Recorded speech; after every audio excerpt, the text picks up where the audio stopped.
Having heard the knowledge of the second chapter, a doubt arose in Arjuna's mind. He asked, "O Krishna, if you consider knowledge superior to action, then why are you urging me into this terrible action of war? Please tell me clearly, which is the one path?" Krishna said something very deep. He said, "No one can remain even for a moment without performing action. The qualities born of nature compel everyone to act. Even breathing is action. Even thinking is action. So running away from action is impossible. And there is a strange comfort in this. Since you cannot escape action anyway, the question is never really, should I act or not? The question is only, in what spirit will I act? You are going to be busy either way, so you might as well let your work become a form of worship and your duty become a kind of prayer. But Krishna also gives an important warning. The one who outwardly restrains his senses, but inwardly keeps dwelling on the objects of the senses, he is a hypocrite, a pretender. So it is not the mere show of renunciation, but acting with a truly detached mind, that is real yoga. Therefore, Krishna says, do your prescribed duty, for action is better than inaction. But the question is, in what spirit should we act? Krishna says, perform every action in the spirit of yajna, that is, in the spirit of sacrifice and service. The very law of this world is one of give and take. The Gita explains this cycle of giving so beautifully. All beings come from food. Food comes from rain. Rain comes from sacrifice, and sacrifice is born of action. In other words, this whole creation runs on giving to one another, on cooperating with one another. And the one who takes no part in this cycle, who lives only for himself, Krishna says he lives in vain. The true human being is the one who knows how to give. Let me explain this with a very lovely story. Once, a man asked a sage, "Master, what is the difference between heaven and hell?" The sage smiled and said, "Come, let me show you both." First, he took him to hell. There, on a great table, sat a huge pot filled with delicious food. People were seated all around it, yet all of them were hungry, weak, and miserable. Why? Because a very long spoon was tied to each person's hand, so long that they could scoop up the food, but could never bring it to their own mouths. The food was right in front of them, and still they writhed with hunger. Then, the sage took him to heaven. There too was the very same table, the very same food, and the very same long spoons tied to everyone's hands.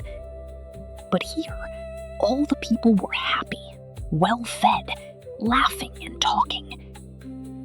The man asked in astonishment, "Everything here is exactly the same, so why are these people so happy?" The sage said, "Look closely. Here, no one is trying to feed himself with his long spoon. Here, everyone is using his long spoon to feed the person sitting across from him. That is why no one here goes hungry." You see, heaven and hell are not somewhere outside. They live within our own hearts. Those who live only for themselves stay empty, even when they are full.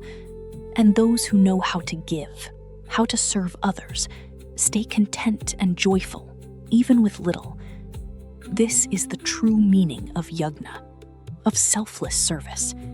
And this is not only a truth about some other world, it is something you can test in your own life, today. Notice how you feel on the days when you live only for yourself, chasing only your own comfort. And then notice how you feel on the day you quietly help someone, expecting nothing in return. How light your own heart suddenly becomes. the Gita is whispering a simple secret to you. The surest way to fill your own life is to pour a little of it into someone else's. Then Krishna gives the essence of selfless action. He said, "Therefore, without attachment, always perform your duty. For the one who acts without attachment attains the supreme." This does not mean at all that you should become lazy or stop working hard. It means do your work with full dedication, but do not stay tormented day and night about its results. The action is yours. The fruit is his. Then, Krishna spoke that great teaching about leadership and setting an example. He said, "Whatever a great person does, ordinary people follow. Whatever standard he sets, the whole world walks behind it." Here, Krishna gave the example of King Janaka, that Janaka, a great king, had attained the highest perfection through action itself. So let us listen to a beautiful story about King Janaka, one that unlocks the true secret of the yoga of action. King Janaka was a great king, but also a realized soul. He ran his kingdom, and yet inwardly he remained completely calm and unattached. But some people in his court could not believe this. They thought, how can anyone who enjoys such a vast kingdom possibly be a true yogi? One day, a wise man decided to test King Janaka.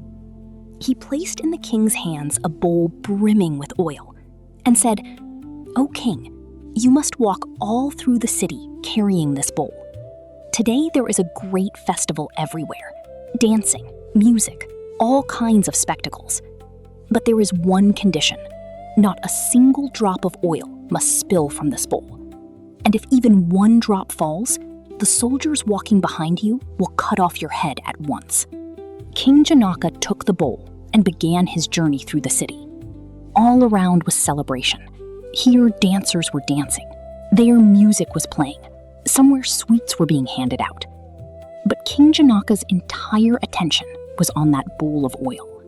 Slowly, with complete alertness, he kept walking.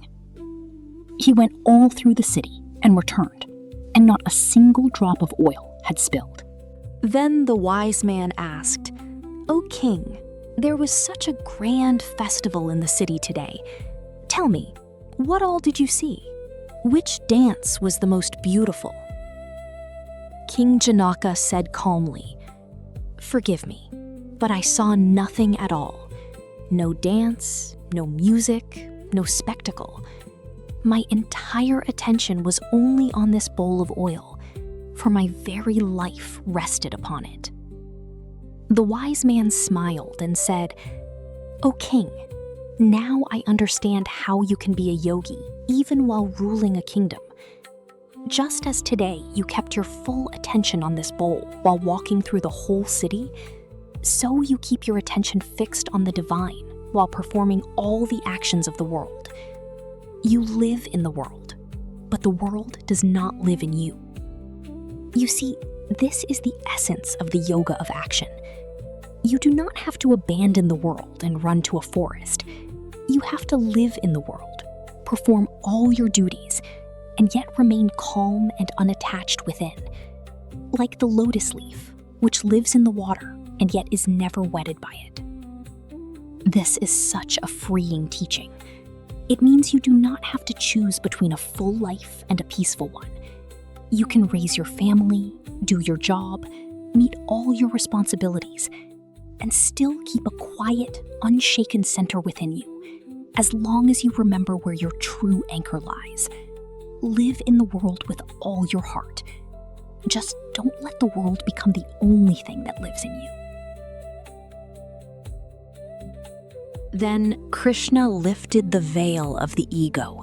He said, "In truth, all actions are being carried out by the qualities of nature, but the one deluded by ego thinks, 'I am the doer.' The one who understands this truth does not become attached to his actions and remains ever at peace. And then that famous verse on one's own Dharma. It is better to do one's own duty imperfectly than to do another's duty perfectly. In other words, rather than imitating others, living according to your own nature and your own duty is what is noblest. Krishna also explains that within every sense, attraction and aversion, liking and disliking, lie hidden by nature.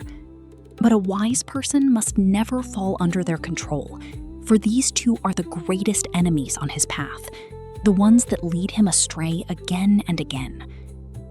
Then Arjuna asked a very important question.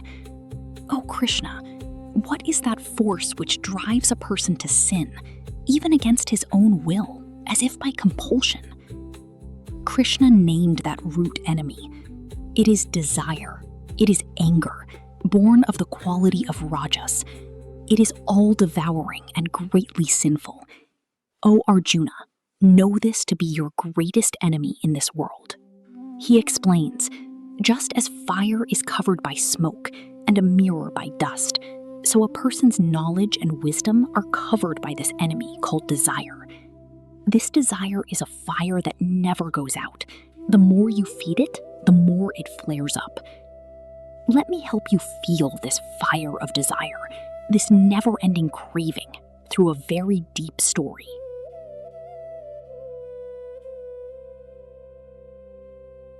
In a village lived a farmer who was forever hungry for more land. If only I had more land, I would become richer. This one thought tormented him day and night.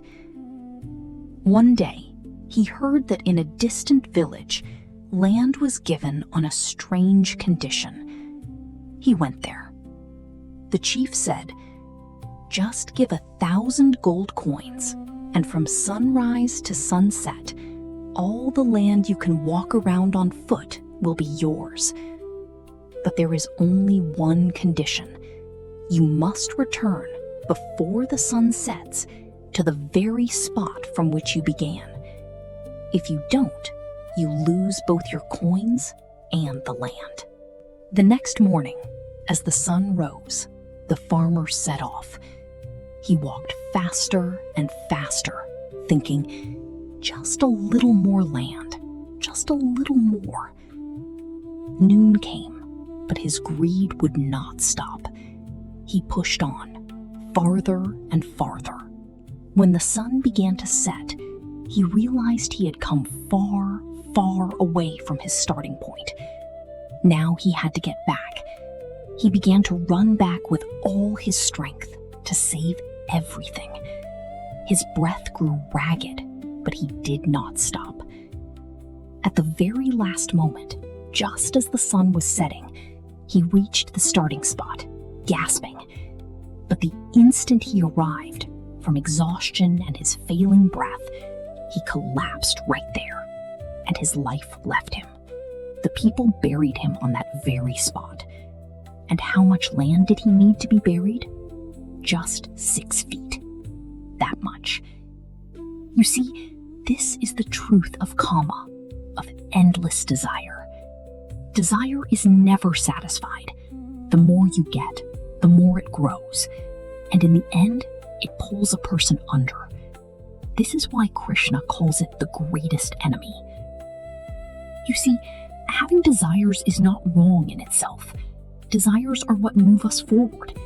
But when a desire grows from a need into greed and begins to steal away the very peace of our mind, that desire turns into poison. So learn contentment, because the one who has contentment is truly the richest person in this world.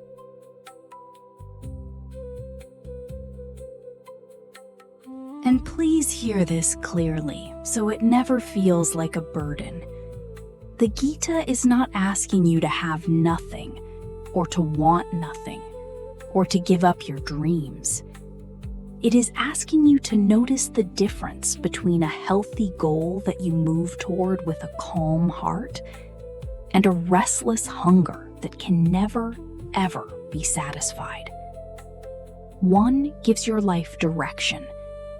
The other quietly steals your peace, no matter how much you gather. To want is human.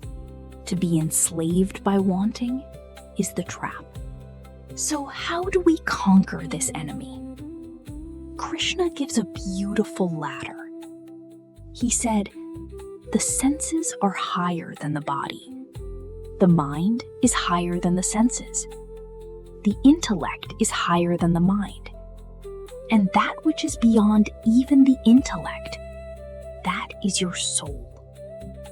And then he says, thus, knowing the soul to be higher even than the intellect, steady your mind by the strength of your own self and conquer this hard-to-defeat enemy in the form of desire.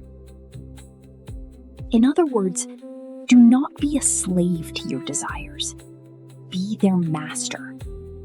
And this will only happen when you recognize your true power, your own soul. And finally, the most beautiful verse of the 3rd chapter, which completes the whole yoga of action.